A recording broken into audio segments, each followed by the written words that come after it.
होंगे having same molecular formula, same structural formula, same chemical and physical properties, उनकी chemical properties same होंगी, physical properties भी क्या होंगी, डिफरेंट बिहेवियर टुवर्ड्स लाइट, उनका जो लाइट से बिहेवियर होगा वो डिफरेंट होगा, मगर वो कंपाउंड क्या करते हैं, लाइट को रोटेट करवाते हैं, मतलब वो जो आइसोमर्स है वो लाइट को रोटेट करवाते हैं क्लॉकवाइज या एंटी क्लॉकवाइज। अगर क्लॉकवाइज है तो उसको हम कहते हैं डेक्स्ट्रो रोटेटरी, और जो एंटी क्लॉकवाइज है वो लिवो रोटेटरी होता है। ठीक है। अच्छा, ऐसे आइसोमर, जो आइसोमर्स होते हैं ना एक दूसरे के, स्टीरियो आइसोमर्स होते हैं जो एक दूसरे के non super imposable mirror image होते हैं, पढ़ाया था कल आपको मैंने। देखो, non super imposable mirror image, उसको हम कहते हैं इनशियोमर्स। जैसे एक है प्लस लैक्टिक एसिड, क्या है प्लस, पढ़ा था ना कल, प्लस लैक्टिक एसिड का मतलब है डेक्स्ट्रो रोटेटरी होगा लैक्टिक एसिड वो। अच्छा, जो माइनस लैक्टिक एसिड है वो क्या होगा, लिवो रोटेटरी होगा। अच्छा, इन पेयर्स को हम क्या कहेंगे, इनशियोमर्स। मतलब एक प्लस लैक्टिक एसिड, दूसरा माइनस लैक्टिक एसिड, इनको क्या कहेंगे हम, इन पेयर्स को क्या बोलेंगे हम, इनशियोमर्स। ये ऑप्टिकल आइसोमर्स हैं, ये क्या होते हैं, ऑप्टिकल आइसोमर्स हैं, उनका लाइट से बिहेवियर क्या है, डिफरेंट है। मतलब एक क्लॉकवाइज रोटेट करवाता है, दूसरा एंटी क्लॉकवाइज, इनशियोमर्स बोल देंगे इसको। ठीक है।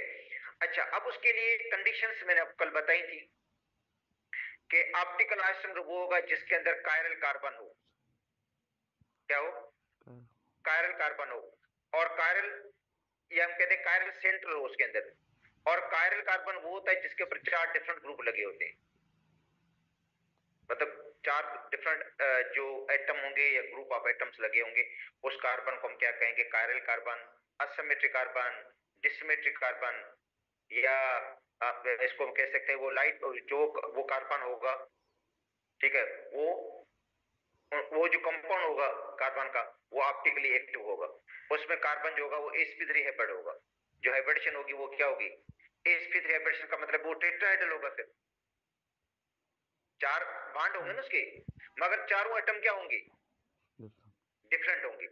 4 जो एटम लगे होंगे वो डिफरेंट एटम लगे होंगे, चारों एटम डिफरेंट होंगे, मुख्तलिफ होंगे। अगर एक जैसे हैं तो वो नहीं होगा। तो कभी कभी ऐसा होता है, कम से पूछा जाता है कि which of the following compound contains chiral carbon, कभी सिंपल क्वेश्चन पूछा गया है हमसे, क्योंकि ये स्टूडेंट्स को कंसेप्ट आना चाहिए। भले वो देखो मैं बता देता हूँ, हो सकता है ऐसा कंपाउंड है जो हमारे बुक में नहीं भी है, मगर आपको जस्ट उसका कंसेप्ट तो हो ना पता कि किसके अंदर कायरल कार्बन है या नहीं है, तो क्वेश्चन इसके हवाले से आ सकता है। मैं बता देता हूँ आपको, क्योंकि इसके अंदर देखो सिंपल कुछ चीजें हमने समझनी है, ज्यादा पढ़ने की जरूरत नहीं। ऑप्टिकल आइसोमरिज्म की डेफिनेशन का पता होना चाहिए, उसका कंसेप्ट आना चाहिए कि ऑप्टिकल आइसोमरिज्म किसको कहते हैं, कौन सा कंपाउंड ऑप्टिकल आइसोमरिज्म शो करेगा, कौन सा नहीं शो करेगा, ये तो पता होना चाहिए ना आपको। हो सकता है सिंपली क्वेश्चन दे दे कि कौन सा कंपाउंड जो ऑप्टिकल आइसोमरिज्म शो करेगा, मतलब कायरल कार्बन होना चाहिए, ठीक है, उसके अंदर। दूसरी बात ये है कि हमें देखना होगा या पूछा जाएगा कि कौन सा कंपाउंड है जिसके अंदर कायरल कार्बन है या किसके अंदर कायरल कार्बन नहीं है। देखो क्वेश्चन इस तरह आ सकता है ऑप्टिकल आइसोमरिज्म के हवाले से।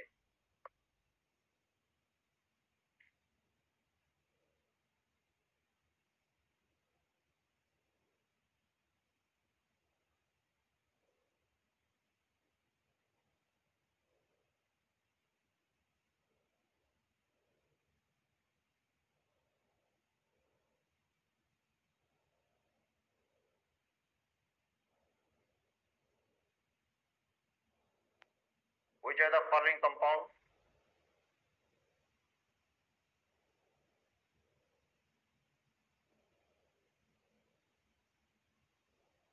contain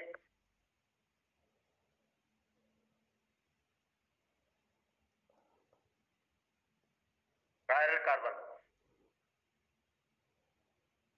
ठीक है। तो उसके लिए आपको कंपाउंड का स्ट्रक्चर बनाकर देखना पड़ेगा। अगर आपने स्ट्रक्चर सही बना लिया, आपको पता चल जाएगा उसके अंदर कायरल कार्बन है या नहीं है। अगर क्वेश्चन ए ऑप्शन इसका है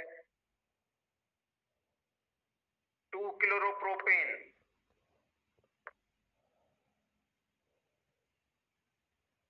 आप इससे अगर 2 क्लोरोप्रोपेन का फॉर्मूला बनाओ, 2 क्लोरोकार्बन मतलब सिंपल बनाओ, ऐसा नहीं बनाओ, भले सिंपली बना लो ऐसे। प्रोपेन है, 3 कार्बन का मतलब प्रोपेन, 2 पर क्या लगाना है, क्लोरीन लगाना है, यहाँ पे क्या लगेगी हाइड्रोजन, यहाँ पे क्या लगेगा मिथाइल, यहाँ पे भी क्या लगेगा मिथाइल। अब बताओ है इसके अंदर कायरल कार्बन? नहीं है। क्यों नहीं है? क्योंकि 2 एटम क्या है, 2 ग्रुप एक जैसे लगे हुए हैं, ये नहीं है। ठीक है, ठीक है। अब देखो, अब अपने समझ लिया 2 क्लोरोप्रोपेन नहीं है, सपोज करते हैं वहां पे, अब मैं 2 क्लोरोप्रोपेन देते ही नहीं हूं, वहां पे आ जाता है 2 क्लोरोब्यूटेन। देखें यहां पे मैंने दिया 2 क्लोरोप्रोपेन, तो वहां पे सपोज करते आ जाता है 2 क्लोरोब्यूटेन, और आपका मतलब ये समझना है कि भाई 2 क्लोरोप्रोपेन नहीं था तो 2 क्लोरोब्यूटेन भी नहीं होगा, लाजमी नहीं है ये। आप उसका स्ट्रक्चर बना कर देखो ना। ठीक है, अब देखो बी ऑप्शन है 2 क्लोरो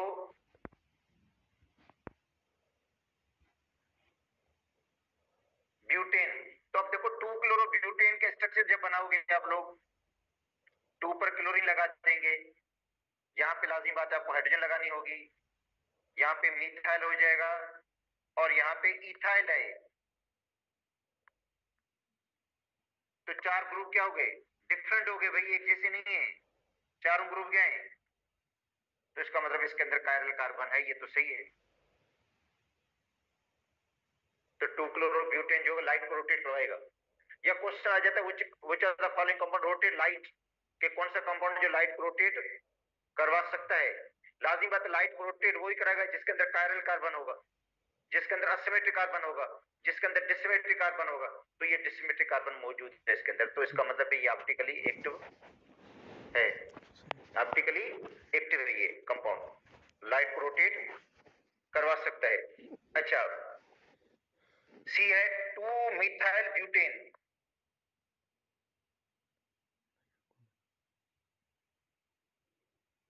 क्या 2 मिथाइल ब्यूटेन भी रोटेट करवा सकता है लाइट को? देखो 2 मिथाइल ब्यूटेन का स्ट्रक्चर बनाओ, पता चल जाएगा खुद ही। 2 पर मिथाइल लगा दो, यहां पे हाइड्रोजन लगा दो। अब बताओ क्या है ये, नहीं करवा सकता ये, क्यों? क्योंकि 2 ग्रुप सेम लगे हुए हैं इस कार्बन के ऊपर, नहीं करवा सकता ये। तो ये सिंपल कंसेप्ट था कायरल कार्बन का, कंसेप्ट है भाई इसके अंदर कायरल कार्बन है या नहीं है। जिसके अंदर कायरल कार्बन होगा वो ऑप्टिकली क्या होगा, एक्टिव होगा, वो लाइट को रोटेट करवाने की सलाहियत रखेगा। ये सिंपली मैं एक मिसाल दे रहा हूं आप लोगों को। देखो ये हमारी बुक में नहीं होंगे मे बी, कंसेप्ट देखो बुक में तो नहीं है, मगर इसका कंसेप्ट याद रखना जरूरी है कि किसके अंदर कायरल कार्बन है, और कौन लाइट को रोटेट करवा सकता है, कौन लाइट को रोटेट नहीं करवा सकता। बस इसका कायरल कार्बन का कंसेप्ट रखना है आपने। अच्छा, उसके बाद जो हमारी बुक में जिनके दिए गए हैं, ठीक है, जिनका हमारी बुक में जिक्र है, उनमें अमाइनो एसिड, अमाइनो पढ़ा है ना आप लोगों ने अमाइनो एसिड। तो अमाइनो एसिड में भी देखो 4 जो ग्रुप लगे होंगे वो क्या होंगे। अमाइनो एसिड में जो ग्लाइसिन है वो नहीं होगा। देखो अमाइनो एसिड,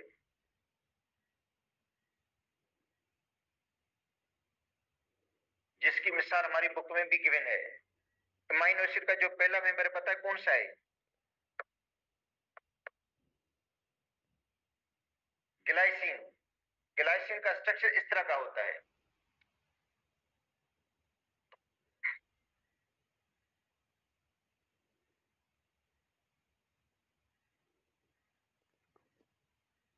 ये होगा ऑप्टिकल एक्टिव? नहीं होगा, क्योंकि इस कार्बन के ऊपर दोनों ग्रुप क्या हैं, सेम ग्रुप लगे हुए, ये नहीं होगा ऑप्टिकल एक्टिव, ये नहीं होगा। एलिनाइन होगा,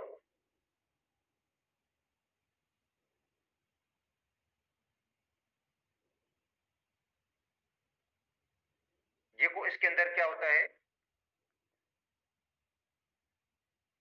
मिथाइल ग्रुप लगा होता है।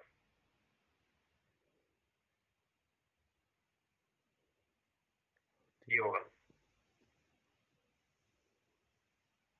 क्योंकि इसके अंदर असिमेट्रिक कार्बन है। क्या होगा, असिमेट्रिक कार्बन है, ठीक है, क्योंकि 4 डिफरेंट ग्रुप लगे हैं इसके ऊपर, ये ग्रुप डिफरेंट है, 4 डिफरेंट ग्रुप लगे हुए हैं ना, तो ये ऑप्टिकली एक्टिव होगा। तो इसमें एक होगा प्लस एलिनाइन, एक होगा माइनस एलिनाइन। प्लस का मतलब है डेक्स्ट्रो, दूसरा। अच्छा, अब ये स्टूडेंट का ये भी होता है सर, ये किसको हम कहेंगे प्लस, किसको कहेंगे माइनस, कि कौन डेक्स्ट्रो रोटेटरी होगा, कौन लीवर रोटेटरी होगा। एक्चुअली इसका काम जो है, ये पोलरीमीटर का काम है। देखो पोलरीमीटर क्या करता है, चेक करता है इसको और मेजर करेगा ना।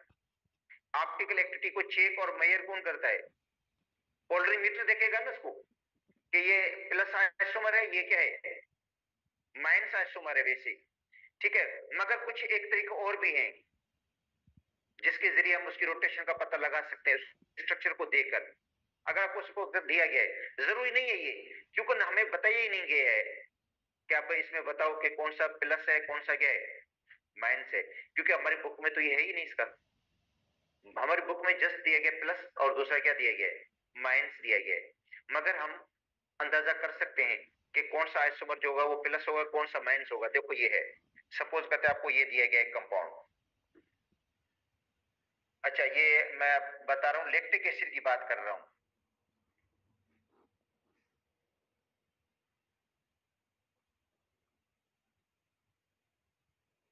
लैक्टिक एसिड, तो ये मैं बता देता हूँ जो बुक में है, लैक्टिक एसिड का शायद बुक में है या फेडरल की बुक में है लैक्टिक एसिड। जो फेडरल की बुक में 2 एग्जांपल दी गई हैं, एक लैक्टिक एसिड, दूसरा टार्टरिक एसिड। लैक्टिक एसिड और दूसरा क्या है, उनको थोड़ा देख लेना आप लोग, ठीक है। लैक्टिक एसिड, तो लैक्टिक एसिड एक्चुअली होता है 2 हाइड्रोक्सी प्रोपेनोइक एसिड। या क्वेश्चन ये दे देते हैं 2 हाइड्रोक्सी प्रोपेन, कभी कभी ऐसा होता है लैक्टिक एसिड जो इसका नाम क्या होगा, मतलब आईपिक नेम ही पूछ लिया उन्होंने, 2 हाइड्रोक्सी प्रोपेनिक एसिड, या कॉमन नेम इसको कहते हैं अल्फा हाइड्रोक्सी प्रोपायोनिक एसिड, ठीक है ना। अगर आप इसका स्ट्रक्चर बनाओगे तो कमोबेश इस तरह का बनेगा। प्रोपेनोइक एसिड, देखो प्रोपेनोइक एसिड में कितने कार्बन होंगे बताएं बेटा, प्रोपेन 3 कार्बन, ओइक एसिड समझो कार्बोक्सिलिक एसिड है ना, ओइक एसिड का मतलब carboxylic acid, C double group लगेगा। अच्छा, ये कौन सा कार्बन है 2, 2 पर क्या लगाना है हमने, लिखा हुआ है ना उसके ऊपर, हाइड्रोक्सी लगाएंगे हम, तो लाजमी बात है बाकी वैलेंसी को पूरा करने के लिए हम हाइड्रोजन लगाएंगे, यहाँ पे लगेगा H3, तो इसमें कायरल कार्बन मौजूद है ना, कायरल कार्बन इसके अंदर मौजूद है ना, कायरल कार्बन, ठीक है। तो ये लैक्टिक एसिड होगा वो मतलब लाइट को रोटेट करवाने की सलाहियत रखता है, सलाहियत रखता है। तो इसके आइसोमर्स कितने बनेंगे, 2 बनेंगे।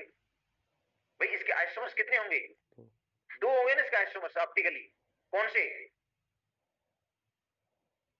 एक होगा प्लस लैक्टिक एसिड, एक क्या होगा plus lactic acid, it rotate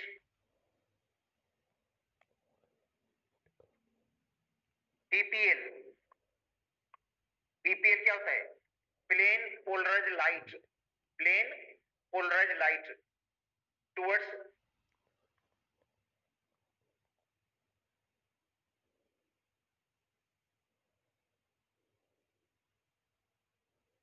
clockwise direction.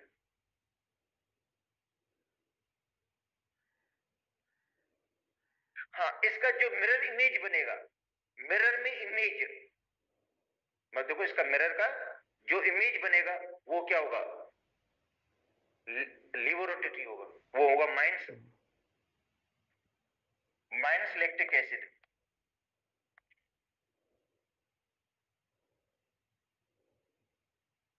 It rotate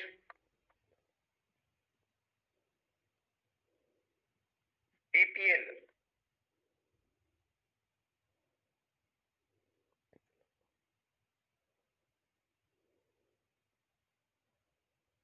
clockwise direction.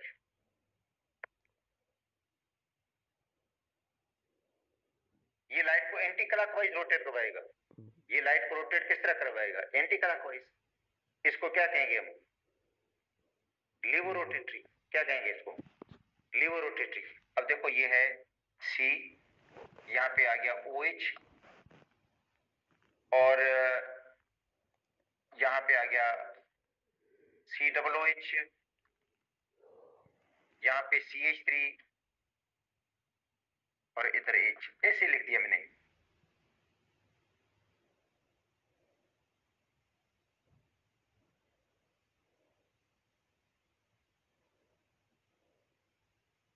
ये चाहिए। अच्छा, अब अगर आप नंबरिंग करना चाहें इसमें तो नंबरिंग भी कर सकते हो। किस बुनियाद पर, एटॉमिक नंबर की बुनियाद पर। किसकी बुनियाद पर, या एटॉमिक मास की बुनियाद पर। तो अब देखो ऑक्सीजन O है ना, कार्बन के साथ क्या बॉन्डेड है, O है ये। तो इसमें यहां पे क्या है, C है, यहां पे भी क्या है, C है, यहां पे क्या है, हाइड्रोजन। तो नंबर 1 किसको देंगे आप लोग, लाजिम है ऑक्सीजन को देंगे। नंबर 1 तो आप ऑक्सीजन को ही देंगे ना आप लोग, क्योंकि ऑक्सीजन का एटॉमिक नंबर ज्यादा है। मगर ये मैं बता दूं क्वेश्चन नहीं है ना, आपको ये कुछ इसके बारे में सोचना, वैसे आपको बता रहा हूं, ठीक है, ऐसे आपको बता रहा हूं, बाकी जरूरत नहीं है इसकी। ये नंबर 1 हो जाएगा ऑक्सीजन, क्योंकि ऑक्सीजन का एटॉमिक नंबर ज्यादा है। अब इस कार्बन को देखिए, इस कार्बन को भी देखिए। इस कार्बन कार्बन का एटॉमिक नंबर आपको पता है कौन सा है, 12 है। इस कार्बन का भी है। उसके बाद कार्बन आगे किसके साथ बॉन्डेड है, कार्बन देखो आगे किसके साथ बॉन्डेड है, यहां किसके साथ बॉन्डेड है, वो ऑक्सीजन के साथ। और यहां किसके साथ बॉन्डेड है, हाइड्रोजन के साथ। तो बताओ कार्बन को तो अब देखो कार्बन दोनों जगह पे बराबर हो गया। कार्बन के बाद नेक्स्ट एटम, यहां पे ऑक्सीजन, यहां पे, तो इसको नंबर देंगे आप 2, इसको नंबर क्या देंगे 3, इसको क्या नंबर देंगे 4। तो इसकी रोटेशन ऐसे होगी। कौन सा डायरेक्शन है ये, एंटी क्लॉकवाइज या क्लॉकवाइज है, क्लॉकवाइज। घड़ी कैसे घूमती, घड़ी कांटे कैसे घूमते हैं, हाँ क्लॉकवाइज, क्लॉकवाइज है ना ये रोटेशन क्लॉकवाइज है। तो इसको हम क्या कहेंगे, प्लस लैक्टिक एसिड।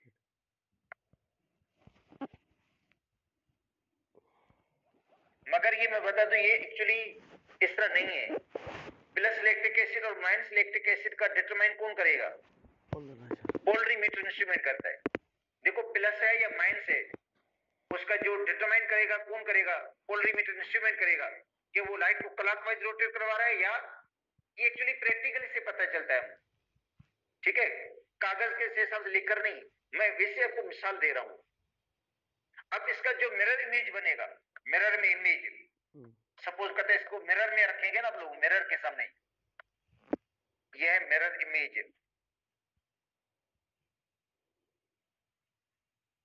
मिरर में इमेज इसका क्या बनेगा, मिरर में इमेज इसका ये बनेगा, COH यहां पे आएगा, यहां पे CH3 आएगा। मगर क्या होगा मिरर के अंदर इमेज, मिरर इमेज का मतलब इसको क्या करना, इसका पासे को पलट देना, इनकी साइड चेंज हो जाएंगी। देखो मिरर इमेज में इस तरह की इनकी साइड चेंज हो जाएंगी। ये H है ना, वो इस तरह चला जाएगा, C डबल यहां पे आ जाएगा। हाँ, अब अगर नंबरिंग करोगे तो क्या होगी, अगर आप नंबरिंग करोगे तो ये नंबर 1 पे होगा, ये नंबर 2 पर होगा, ये कहां पे होगा 3 पर, ये 4 पर। अब इसकी रोटेशन कैसी होगी, एंटी क्लॉकवाइज, मतलब माइनस लैक्टिक एसिड हो जाएगा।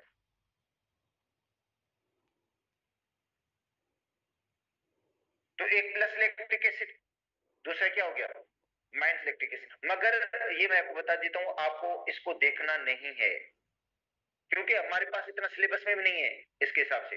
हमें देखना है कि भाई इसके दो ऑप्टिकल जो आइसोमर्स होते हैं वो दो होते हैं, ठीक है, एक प्लस का होता है, एक क्या होता है माइनस का।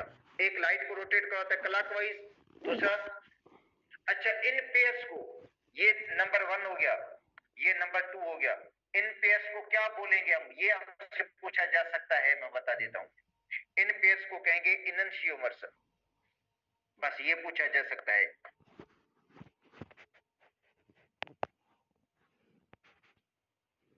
The optical isomers,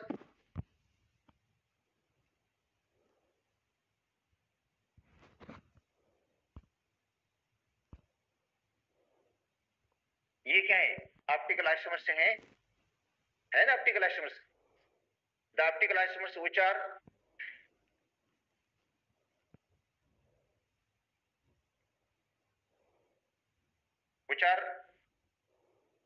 non superimposable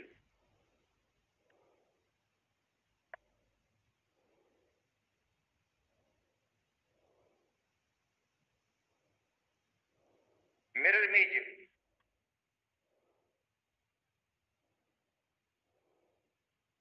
of each other है ऑप्टिकल आइसोमर्स, मगर non superimposable mirror image. Non superimposable mirror image को पहले समझो है क्या। Non superimposable mirror image वो होता है, अगर इसको मैं उठाकर इसको क्या करूं, मैं यहां से उठा लूं, मैं इसके ऊपर चपका दूं या इसके ऊपर मैं पेस्ट कर दूं, तो पूरा स्ट्रक्चर छुपेगा नहीं। कैसे? OH OH भले छुप जाए, क्योंकि OH OH के ऊपर ही आएगा, CH3 के ऊपर आएगा, मगर जो COOH है किसके ऊपर आ रहा है, पूरा छुपेगा नहीं। और H किसके ऊपर आएगा, तो पूरा छुपेगा नहीं। तो ऐसे मिरर इमेज को कहते हैं non superimposable mirror image. तो इसका मतलब है ये है तो ऑप्टिकल आइसोमर्स। क्या है ये? ऑप्टिकल आइसोमर्स है ना, ये दूसरे के ऑप्टिकल आइसोमर्स है ये, क्योंकि ये क्लॉकवाइज, दूसरा क्या है, मगर ये क्या है, non superimpose mirror image है, non superimposable mirror image है एक दूसरे के। इनको हम क्या बोलते हैं, इनन्शियोमर्स। ठीक है। अच्छा, एक होता है racemic mixture.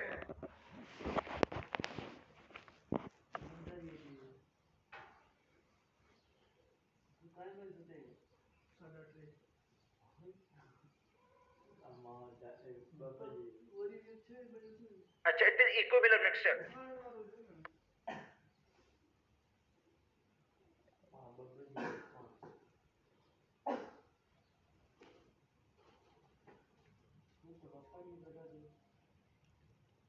Plus and minus isomer, मतलब प्लस इलेक्ट्रिक एसिड, दूसरा क्या है माइनस इलेक्ट्रिक एसिड। अगर उनका बराबर मोल ले लें, उनके क्या करें, बराबर मोल लेकर उनका सॉल्यूशन बना दें, वो लाइट को रोटेट नहीं करवाएगा। देखो, एक प्लस इलेक्ट्रिक एसिड, दूसरा क्या है माइनस इलेक्ट्रिक एसिड, दोनों के मोल क्या ले लें, बराबर ले लें, उनका सॉल्यूशन बनाएं और वो सॉल्यूशन रखे पोलरीमीटर के अंदर, उसके ऊपर लाइट पड़ेगी तो लाइट को रोटेट करवाने की सलाहियत नहीं रखेगा। तो ऐसे मिक्सर को क्या कहेंगे, रेसिमिक मिक्सर। तो its equivalent mixer of plus and minus isomer.